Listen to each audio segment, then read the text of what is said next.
सैयदना उमर फारूक खुतबा ईद देने गए। और इस जमाने में कौन सा गरीब है जो नंगे पांव जाता हो? कौन सा गरीब है जो मस्जिद नंगे पांव जाता हो? लोगों ने तो 3 किस्म की चप्पलें रखी हुई हैं। एक मस्जिद जाने की अलहदा है, घर पहनने की अलहदा है, शादी ब्याह पे जाने की चप्पल अलहदा है। हजरत उमर फारूक रदी अल्लाह ताला अन्हु निकले ईद का खुतबा देने के लिए, तो बीवी से कहने लगे जूता। उसने कहा साहब इतनी दफा टूटा है अब गांठा नहीं जा सकता, इतनी दफा टूटा है कि अब दोबारा पेमंद नहीं लग सकते। तो हजरत उमर कहने लगे चल कोई अर्ज नहीं है, बगैर जूते के नंगे पैर ही चलते हैं, कोई अर्ज नहीं। तो कहने लगे लोग क्या कहेंगे? फरमाया चुप कर। लोग जिस दिन उमर ने ये देख लिया ना लोग उसके बारे में क्या कहते हैं, उस दिन उमर उमर नहीं रहेगा। तो कहा फिर आपका नजरिया क्या है? फरमाया मेरा नजरिया ये है कि रब रसूल मेरे बारे में क्या कहते हैं। लोगों का क्या है? लोग कल किसी के बारे में कुछ कहते हैं और परसों कुछ कहते हैं। मेरा नजरिया ये है कि रब रसूल मेरे बारे में नंगे पैर उमर जा रहे हैं। कौन जी? मैं बड़ा माड़ा। अच्छा जनाब क्या क्या गुर्बत है? 10 किस्म के जोड़े लटके हुए हैं कमरे में और पहनने की फुर्सत नहीं। सवेरे क्या पहनना है, शाम क्या पहनना है, 15-15 सूट इकट्ठे इस्त्री होके लॉन्ड्री वाला भेज रहा है। और तू गरीब है, तू बहुत बड़ा गरीब है। इसलिए कि गुर्बत पैसों की वजह से नहीं होती, गुर्बत तो दिल की होती है। तू वाकई बड़ा गरीब है और तू गरीब ही रहेगा। अमीर तो उमर फारूक थे, उमर फारूक थे जो नंगे पांव चले गए ईद की नमाज पढ़ाने। तो रस्ते में जो मिला कहने लगा उमर जूता तो पहन लो। फरमाया तुम्हें उमर का जूता ना पहनने का नक्श तो नजर आया है, कोई अर्ज नहीं। अगर उमर को कभी बताना हुआ तो वो वाला नुक्स बताना जो उमर की सीरत में पैदा हो, किरदार में पैदा हो, वो वाला नुक्स बताना। ये छोड़ो जूते आते जाते रहते। नंगे पांव गए, पांव धोए, नमाज पढ़ाई, लौट आए। ओ भाई यहां तो हमारा बनाव श्रृंगार उतरना, जितनी तवज्जो कपड़ों की तरफ है इतनी तवज्जो कभी हमारी इल्म की तरफ होती ना, जितना जौक शौक हमारा बनाव श्रृंगार की जानिब है, इतना बनाव श्रृंगार कभी हमारा इखलाकियात की जानिब होता तो मामलात बड़ी हद तक संवरे हुए होते। हजरत सैयदना फारूक आजम रदी अल्लाह ताला अपनी जिंदगी को तरतीब दिया। एक दिन भी खिलाफत नहीं मांगी अल्लाह से। हजरत औफ बिन मालिक अशजई एक सहाबी हैं। हजरत औफ बिन मालिक रदी अल्लाह ताला अन्हु फरमाते हैं कि जनाब अबू बकर सिद्दीक का जमाना था तो मैंने ख्वाब देखा। मैंने ख्वाब में जनाब उमर को देखा और मैंने देखा कि कोई कहने वाला कह रहा है कि उमर वो है कि अल्लाह के रास्ते में कोई इसे जितना मर्जी बुरा भला कहे ये परवाह नहीं करता। किसके रास्ते में? बोले सारे। इसका मतलब है अल्लाह के रास्ते में लोग बुरा भला भी। कुरान मजीद ने कहा वला यखाफून लौमत लाइम। कुछ लोग ऐसे हैं जो बुरा भला कहने वालों की परवाह नहीं करते। आप यकीन करें अगर परवाह शुरू हो जाए ना तो दीन का काम खत्म हो जाए। ना कोई तकरीर करे, ना कोई तदरीस करे, ना कोई पीरी मुरीदी करे, खत्म हो जाए अगर बातों की परवाह हो। लेकिन वो परवाह, हजरत औफ बिन मालिक अशजी कहते हैं मैंने ख्वाब में देखा कि उमर वो है जो किसी की परवाह, और दूसरी बात मैंने ये देखी कि उमर खलीफा बनेगा, और तीसरी बात मैंने ख्वाब में ये देखी कि उमर शहीद भी किया जाएगा, उमर शहीद भी होगा। ये मैंने 3 बातें ख्वाब में देखी। फरमाते मैंने आके ख्वाब हजरत अबू बकर सिद्दीक को सुनाई, वो खलीफा थे। वो कहने लगे ठहर जा, मैं उमर को बुलाता हूं, उसके सामने दोबारा सुनाना। उसके सामने फरमाते मैंने बुलाया हजरत उमर फारूक को, आके बैठे।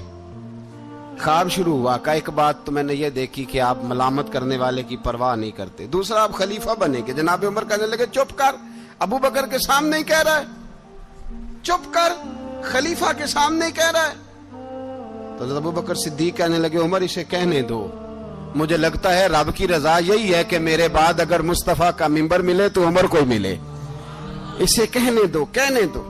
यार यहां तो लोग ढींगे मारते हैं, यहां तो लोग दावे करते हैं, मेरे सामने फलाने को भी बिठाओ, फलाने को भी बिठाओ, उसको क्या पता, इसको क्या पता। ये तो बड़के मारने का दौर है।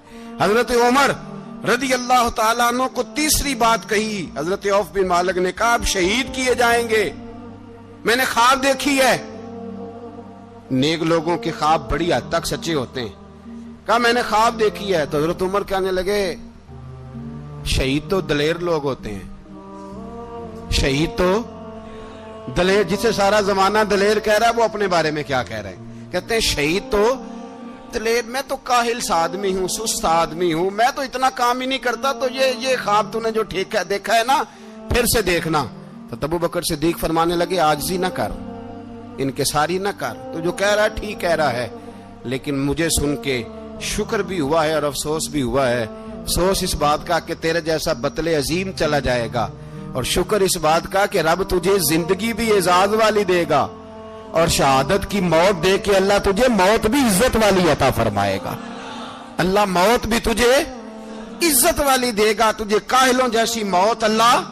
حضرت فاروق اعظم رضی اللہ, او بھائی یہاں تو اس زمانے کا سب سے بڑا مسئلہ پروٹوکول ہے. لوگوں کو پتا ہوتا ہے کامل پیر ہے, کامل مرشد ہے, لوگ نہیں جاتے. میں کسی کا مرید ہو جاؤں, میرا پروٹوکول کدھر گیا؟ پتا ہوتا ہے یہ کامل استاد ہے, میں اس کے پاس بیٹھوں گا تو میری تربیت کرے گا, لیکن لوگ شاگرد نہیں بنتے. میں کدھر گئی؟ یہ پروٹوکول کی مصیبت ہے نا, اس نے بڑے بڑے لوگ زیرو کر دیے, بڑے بڑے لوگ. اور یہ مت سمجھے کہ آپ کا وزیر اعظم پروٹوکول لیتا ہے یا آپ کا صدر پروٹوکول, وزراء, ایسی کوئی بات نہیں. ہم چھوٹے طبقے سے لے کر بڑے سارے پروٹوکول کے قائل ہیں.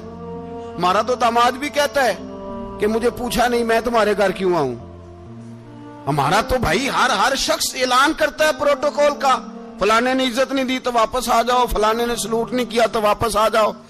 لوگ جہاں سلوٹ کرنا چاہیے وہاں بھی سلوٹ کرانے کے قائل ہیں. پر حضرت عمر رضی اللہ تعالی, حضرت عمر کی سادگی اور پھر جناب عمر کی عاجزی, جب انسان اپنے اوپر سوار کر لیتا ہے نا, سوار کر لیتا ہے, میں بدکار پرانا خادم, کسے در ملی نی ٹوئی, تے واصف یار نے نظر جو کیتی تے واصف ہی ہو. میں اکثر سوچتا ہوں حضور نے جہاں بھی کہا نا, فرمایا میرے بعد نبی ہوتے تو خطاب کے بیٹے عمر ہوتے. حضور نے فرمایا عمر جس رستے سے جاتا ہے شیطان وہ رستہ بدل جاتا ہے. نبی پاک صلی اللہ علیہ وسلم نے فرمایا میرا عمر وہ ہے کہ اس کی زبان پر حق جاری ہے. حضور علیہ الصلوۃ والسلام نے فرمایا 950 سال حضرت جبریل میرے عمر کی شان بیان کریں تو ان کی عظمت ختم نہیں ہوتی. 950 سال جبریل عظمت بیان کرے تو ختم نہیں ہوتی. یہ بات ہے حضرت عمر کی. اور فرمایا عمر ابو بکر کی نیکیوں میں سے ایک نیکی ہے, یہ شان ہے عمر فاروق رضی اللہ تعالیٰ عنہ کی. حضور نے فرمایا میرے بعد نبی ہوتے تو عمر ہوتے, جس گلی سے عمر آئے شیطان رستہ بدل جائے. میرے عمر فاروق کی شان 950 سال بیان ہو تو ختم نہ ہو. عمر کی زبان پر اللہ حق بیان کرتا ہے, جو عمر کہتا ہے وہی رب کر دیتا ہے. حضور ساری زندگی فضیلتیں بیان کرتے رہے, عمر جواب میں کیا کہتے ہیں؟ کوئی بتائے نا کہ یہ والی حدیثیں کبھی عمر نے بھی روایت کی ہوں کہ حضور نے میرے بارے میں یہ کہا ہے. یہ روایتیں وہ روایت نہیں کرتے. ان سے جب لوگ کہتے عمر تیری بڑی بات ہے تو عمر رو پڑتے, کہتے میں تو اونٹ چرانے والے باپ کا بیٹا ہوں, میں تو اونٹ چرانے والے باپ کا بیٹا, اونٹ چرا. اس سے آگے عمر گئے ہی نہیں ساری زندگی, اس سے آگے لفظ ہی نہیں ادا کی. اور میں تو بھائی اونٹ چرانے والا, میرا باپ تو اونٹ چرایا کرتا تھا, 10 اونٹ تھے, میری ڈیوٹی ہوتی تھی, سنبھالے نہیں جاتے تھے, ابا ڈنڈوں سے مارتا تھا. ساری زندگی عمر حج کرنے گئے, ایک خشک تنا کھجور کا عمر فاروق رضی اللہ تعالیٰ عنہ نے اس کو اپنے کلاوے میں لیا, رونے لگے. لوگوں نے کہا عمر کیا ہوا؟ فرمانے لگے یہاں میں اونٹ چرایا کرتا تھا, یہاں میں اونٹ چراتا تھا, 10 اونٹ سنبھالے نہیں جاتے تھے. دیکھو رسول اللہ کی شان, آج ساری امت چلانے کا طریقہ عطا فرما دیا ہے. ساری نظریے سے پیار. یار پیسہ کس کو برا لگتا ہے؟ آپ جس آدمی کی 50 کروڑ کی پراپرٹی ہے اس کو پوچھیں سب سے غریب, آپ کو وہی نظر آئے گا. وہ کہے گا میں ٹائٹ ہوں, حالات بڑے. میں کئی باری پوچھے انہوں نے, میں کہتا ترجمہ بھی 10 چھڑوں کی, ہمیں تو سمجھ نہیں آتی. اور ٹائٹ حالات کون سے ہوتے ہیں جی؟ جس آدمی کا کروڑوں میں کاروبار ہے نا, اس کو آپ چھیڑے وہ رونے لگ جائے گا, رونے. تو کئی میں نے ایسے دیکھے کرائے کا مکان ہے, ان سے پوچھیں صاحب کیا حال ہے، تو کہتے ہیں جتنی اللہ نے شان والی زندگی ہمیں عطا کی ہے کسی کو نہیں دی ہوئی۔ اس کا مطلب ہے خوشی بھی یہی ہے اور غم بھی